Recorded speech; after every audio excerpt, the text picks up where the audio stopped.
My name is Fareedah, and I am doing the Science and Engineering for Social Change course at UCL. Well, my A-levels were in maths, physics, and sociology. So you can see like there's the science STEM side and then there's the social science side. So after studying sociology, I kind of felt constrained, like what should I do? Do I go into social sciences or do I go to the sciences? I've done the sciences my whole life. So I was like, what do I do? Then I decided, okay, let me look for a course that brings both in, and I feel like this course does that really well. I don't really have a favorite, but if my top would be the engineering design, so kind of like the science part, but also the society systems and change, so kind of how society is changing. I feel like that really was very insightful for me.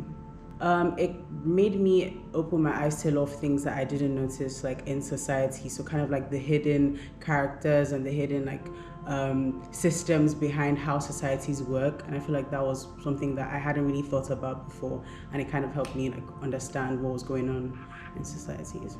Well, I would say the third year, we have the choice of a placement in industry or a project to research thing going on, and I really want to work in industry. I want to try and see how it will be actually working, because I know that most courses have to do a year in industry and then come back, but the fact that our course is integrating both, I feel like that's really amazing, and it gives us an opportunity to go outside.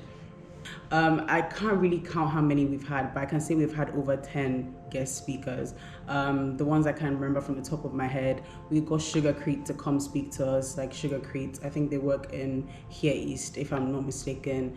We got Dr. Anne Leyburn talk about community engagement. We had I'm really trying to remember the names, but we had people talk from the engineering side as well as the public policy and social sciences side. So actually last week we had someone come from the public policy lab and they talked to us about policy, co-design and things like that. But yeah, I can't remember the rest, but there are lots.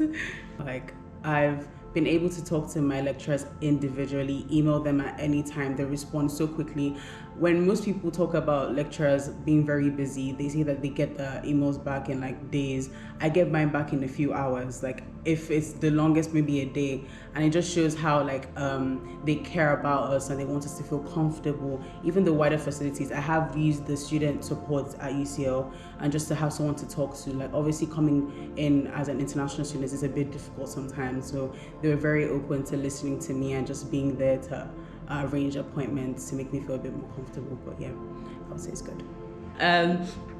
For societies, I'm actually in the ACS, so that's African Caribbean Society.